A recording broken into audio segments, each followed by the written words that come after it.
6 p.m. I'm going to call the August 25, 2025 meeting of the Valley Sanitary District Board of Directors.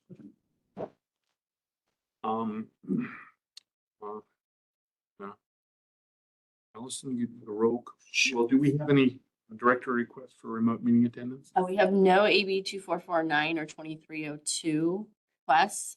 Director Curtis was going to attend from an alternate public location that was posted in advance. I don't see him on the call, so I'm going to mark him as absent if he does not respond during roll call. In that case, then roll call, please. Director Martinson. Here. Director Kentosh. Here. Director Berg. Here. Director Quillisi. Here. Director Reed. Here. Chair Ulrich. Here.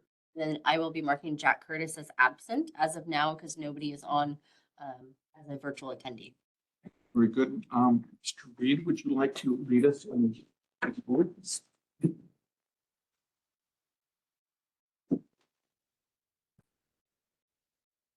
Oh, pledge allegiance to the flag of the United States of America, to the republic for which it stands, one nation, God, indivisible, with liberty and justice for all.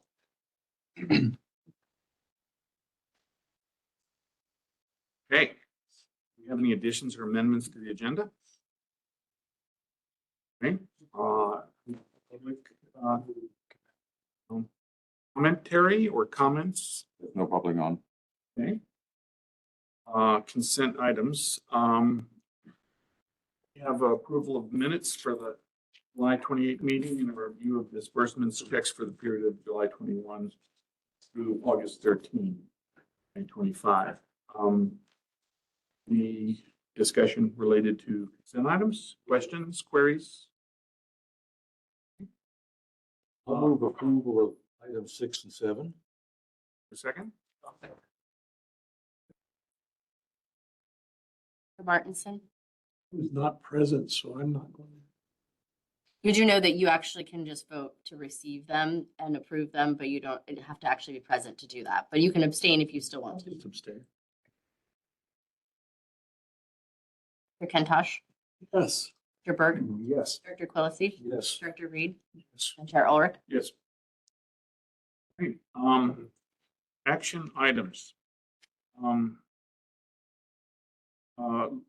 What I'm going to suggest we do of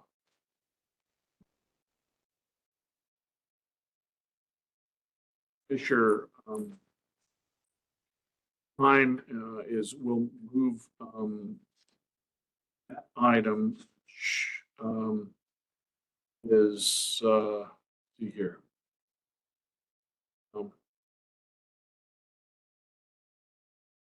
And may still be loading their presentation. So let's go to a regular sequence. Resolution number 2025-15, updated delegation party request disbursements, CalPERS, Employers Retirement Benefit Trust. At the end of each fiscal year, we request reimbursement from our California Employees Retirement Benefit Trust, which is the trust fund that was pre-funded by the district over the course of many years. And it actually funds all of our retiree healthcare benefits. So each fiscal year, the district budgets for and pays for all of the retiree healthcare benefits. At the very end, all administrative costs and premiums are reimbursed to the district in full. And this is the authorizing authority who can sign for those requests. In this year, we realized that post-classification and compensation study, when we retitled my position, that it needed an update. That's what we're doing. So this is more of a housekeeping so that it is correct for next year, that I'm signing it in the correct capacity. We're also updating to allow any director of the OVSD board to be a second signer. This particular request requires one administrative position and then one board position. So not just any two signers. This will allow essentially the ease availability of anybody on the board to be the second signer. So we've updated it accordingly for that. Just looking for approval for the attached resolution as updated. Any questions or discussion? Hearing none, do I have a, I'd like to move for approval, item A, B, 8A, B, and C.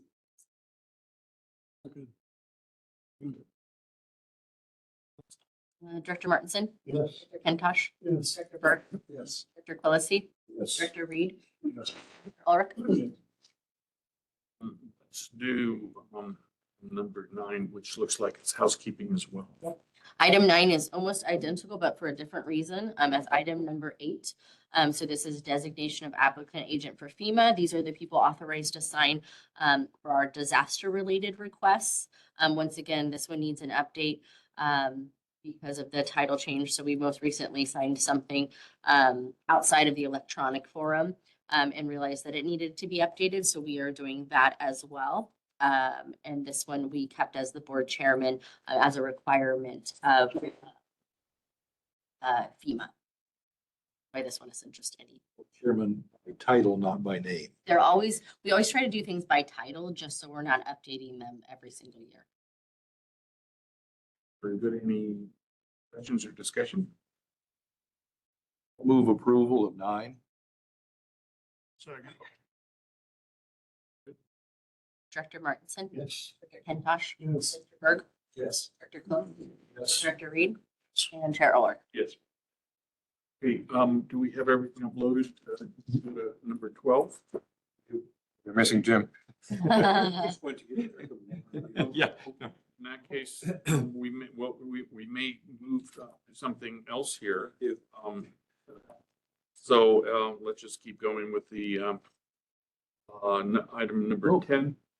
Do it anyway. We'll catch it after. Collection system easement updates and maintenance, change order number 1 to contract number 2025-16. Henry Cole and Associates, budget adjustment number 2026-06. We have Hamner Jewel helping us with some easements as we presented to you last month. And we discovered an additional easement for some recent work where a homeowner constructed a low pressure force main in the public right of way, but we have a flushing port that just creeps onto the edge of his property. So we're gonna also establish an easement there. And so this is a change order to our ongoing contract with Hamner Jewel to do that work. Okay, is there, Questions, let me know. I'll move approval of 10A and B. actually, I do have one question. So the amount, the referenced amount, $14,645 is typical amount for one easement assessed and acquired? Yeah, the other two, I think they were a little bit slightly more survey work and they were 32,000, I believe, if I'm recalling correctly for 2. So there's just some certain, the surveyors have to come out. It's gonna be a cost for that. They haven't mowed yet, so they'll mow, they'll bill us based on the work performed, but that's their estimate to do the work. And then Hamner Jewel is also assisting us. They have to pull titles. There's a fee for that. And then they have to work with their legal to get the description. You know, there's a lot of hands that kind of have to do it in a formal way. So yeah, I'd say that's a good estimate for a reasonable easement. Are they putting pieces of brass in the ground? If surveyors often do that. Yeah, they drive stakes. No, I don't think so. That's extra. Outside of the school. Yes. Depends on the price of brass. It actually is. So you have to actually ask it. It's that with a lot of surveys now. Notion of monuments, which was, I tell someone's generation by their familiarity with that. It's a thing of the past. Okay, sorry, you, we'll go. I moved approval of 10A and B. Second that motion. Director Martinson. Director Kentosh. Yes. Director Byrd. Yes. Director Quillisi. Yes. Director Reed. Yes. And Chair Ulrich. Okay, to item number 12 then, receive and approve 2025 revised climate action effects vulnerability assessment and mitigation plan. So we have a revised one that's submitted here. Jim has some new information that he's willing to share with us. That'd be great. Thank you, Aaron Arnberg directors and staff. Jim Fisher with Fisher Compliance. I used to work for the State Water Board, regional water boards for about 11 years doing enforcement in sanitary sewers and wastewater treatment plants. We've been lucky to be with Ojai for a long time. We've been here since 2022, I believe it was, with Rick and Barr. Yeah. And so we have, Rick Cunningham, my partner here and I, do you want to talk about your background a little bit? Let him know. I'm Jim's managing partner. I have about 46 years of experience in collection system management, including a lot of these regulatory type functions that we're talking. And of course, the world is opening up to the climate action plans, which that's our big focus tonight. So this board has done 22. We did some homework and we cut for your direction. We thought was pretty cool. And with Scott's leadership, we did a lot more homework. Found out they've approved 22 of these, most out of any region in the state. So you're leading the pack. We're doing every new permit. Yes, we're still leading. We thought we'd give you a quick update, maybe 5-10 minutes on, we can just run through these on kind of where we are, update you on the milestones, tell you what we did to this draft here. Yeah, so the next one is, so this is kind of our little run through here about us. Get important project purpose, you probably already know, we'll review that. Milestones, here's more comments, next steps, and then leave you with our contact information. Sorry, I didn't get this before the meeting. Rich and I, slide. Our goal is resilience. We like people. We have over 80 years of state and regional board experience on my team, people that used to work for the board and bringing them in. It's great. I mean, we have all this great inside knowledge and everything, but we really want people to be over here. And Ojai is already over here. It's great to be with somebody that cares, and we're already over here. So we don't really need to preach on that too much, but go ahead. Next slide. Yeah, one more slide. There we go. So we have John Blue. He has 15 years of experience with Cal EPA. He was the state EPA's climate expert for 15 years before he started his own firm. Cameron Austin was with the regional board, state board for 12 years. Sam Rose on the collection side. So we have a really good, well-rounded team doing these. Just starting them, like Rich said, this is a new thing for the water boards and for pretty much everybody. This is just a list of all our services. We're split between treatment and collection systems. The green is obviously what you do most of. You have a treatment plant, but we're also not going to forget the collection system, which many often do.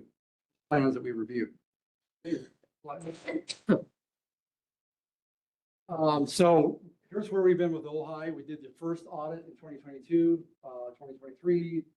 We did some technical report with Liz in Israel, a lot to review the spills and get some best practice recommendations for your reports, which I think are pretty good. The technical reports of the water board. And then we did your audit number 2 and the update just recently with Liz in Israel. Scott, and now here we are. Okay, slide. Here it is, requirements, climate change vulnerability assessment mitigation plans and your permits. Go to the next slide, you're aware of that. July 1, approved by you. However, with comments, which we really took to heart. And I'll go through that in a minute. E2 was what the mark for the description that Scott wanted. Slide. And here's version 2. We heard you. Scott said, look, the board didn't like this. I think it was that good. So we went back and took another pass on it. We included more vulnerabilities. We brought Mark Chevelle, who used to work here, like, tell me about the plant, Mark, and a little bit more than what your staff said. So we dug in more, referenced a lot of the standards Scott wanted on your SSMP. I think that was a great comment. Whoever would remember had that comment. The climate initiatives, we folded in what the water board's doing and so forth. So we did put our resumes in there. We kind of bolstered it a little bit more. Next slide. Version 3, here for the regional board. And so I'm going to show you what they had to say verbally. We're going to give you something in writing in the next couple of weeks. They're telling us. They've done 22, and they said they're going to improve this. So that's pretty cool. We're on the road to that. We met with them on the 22nd. Slide. What they said. They really wanted to focus around your plant for good reason. Worried about the receiving waters, they're worried about higher temperatures, worried about impacts to beneficial uses, which is really all they care about. So they really wanted to go through those. They went probably about a half hour. additional maps, figures and charts they want to see in there, including, heat mapping, winds. They want to see a lot more than just like the standard 4 or 5 that see all over the place. Yeah, they're trying to build a foundation of, that will support a structure for analysis of climate action plans, and they're adding criteria as they go, because as Jim pointed out, they've gone through 22 of these, and different districts have added things into this growing picture of what the foundation of a climate action plan should be. And they were very generous with us in that call to give us elements which are basically cutting edge elements. And that's what's up on the screen there. It was a very fruitful discussion. And of course, in the background, we knew that that was going to dovetail with what they're going to be sending to you. Now, they're not sending you an enforcement action. They're just talking about the criteria and content of your climate action plan. And so we sort of got a preview of what they were going to be after, and then we incorporated that. We hadn't even seen our version 2. We already had started on that per your leadership, your direction. We felt really comfortable. What I like about it is we were bringing up things in that meeting that they hadn't even thought about. And so we asked them at the end of it, you have a checklist? No. You want any trainings on this? No. Would you be willing to come with us and do it? They said yes. So we're going to try to, we did this with sewer system management plans guidance. We're trying to do the same thing here so that we have sort of a guidance, some sort of a tip in your hand board to what's reasonable for these, because there is no standard. Anybody can say they're an expert, but we don't care. We want to know what the water board thinks for our litmus test. I worked at the board a long time. That's what they're going to enforce on you. That's the stuff they're going to hit on if you don't have it. So that's the way we kind of view it. So just so you kind of know how we're thinking on it. So then right here, we're just our timing is the next couple months. Hopefully by the end of September, we can get something from them, work with Scott, team, incorporate it, and have you deliver a final work product. It's approved by the board. So the important thing is, what are critical comments or structural thoughts that you all have about the climate action plan, the direction you all want to take with it, and what we can fill in with or provide additional comment on? So what's at the top of your list? Anyone want to start with that? Do you? Just for background, I spent 8 years on the City of Ojai Planning Commission. Somewhat overlapped my time here. What I was against him. my overriding concern there is much like it here. I trust the staff to keep the chemistry and the biology at the plant what it is. Outside of that, what real threats are to their system? It comes down to fire and water. You're going to have a fire that damages some functioning part of the system that we can't get through with. And is there going to be enough water for fire suppression so that we can handle that first piece? Other than that, there are a lot of rules that we have to follow. I applaud you for talking with the regional board. Don't think we're teaching to the test because we don't know for sure what's on the test. But trust your insights to at least guide us on that. My major concern for the district as well as for the city, fire and water. That's an amazing comment. The regional board spent a lot of time, and I have all the notes about fire response during wildfire. Are you, can you coordinate that? Is that pre-planned? Are you, is the fire department on board? Like when you're out? Either the city or the county have a plan. Right, that kind of thing, defensible space. They were like, I think fire and flooding was on their radar. It wasn't sea level rise, it wasn't the other things. It was fire and flooding. And they're worried about major storms, they're worried about past spills. You have to see those on the maps, like where your big spills happen here. I was trying to get away from that in the draft, but they want to see some of that, like past, and there's reasons it happened, whatever, but they want to see that map. But fire and flooding were their big ones, and the fire, he was going into things, the staff was going into things like good coordination with the local fire or state fire or federal, whoever. So They that kind of also- planning. I also wanted to know, district had independent water supply for protecting facilities. I realize, once again, we may be speaking all the same language with the same level of, that there is not that kind of infrastructure in place. Okay. So highly sensitive to that question, central question. My understanding was piece of the reason that we lost 500 homes in Ventura first night of the Thomas fire is that the power went out. So there were no pumps, move the water, suppress the fire. Actually, more specifically, there were no emergency generators located at any of the pump stations for the fire water system in several communities as well as in the county. And say, as soon as Edison, which they're going to do, if the wind kicks up and the temperature's high, they're going to start doing shutdowns. And that right there, whether the board can relate to this or understand it within that context, is going to make all the difference, starting ab initio, starting with the fire water system. As far as this, the notion of coordination, certainly as far as our agency is concerned, Mike, my understanding and experience, because I've been up here for a while and involved for a while. I was holding it against him, the planning, but I was on the building appeals board. So and we still had, is, I think. we had, That's why you guys. we had a series of hearings involving CAL FIRE and Ventura County Fire and Padres Fire. And the reality of the situation is in a major event, the fire boss, who's indicated from one agency, that usually is CAL FIRE, is going to be calling the shots, and depending upon the conditions on the ground, everything's off the table and he's controlling it all.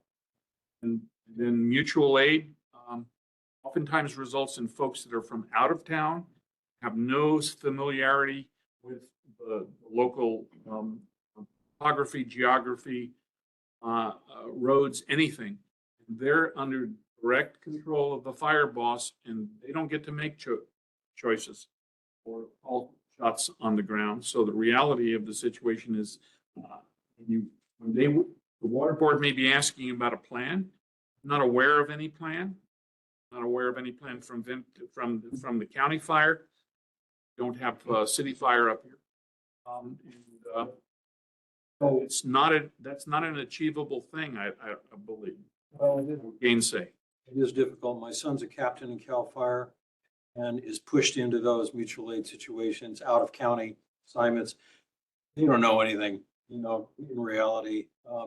What central question to ask this is has county fire at least prioritized principal and infrastructure that they can push off to the fire boss?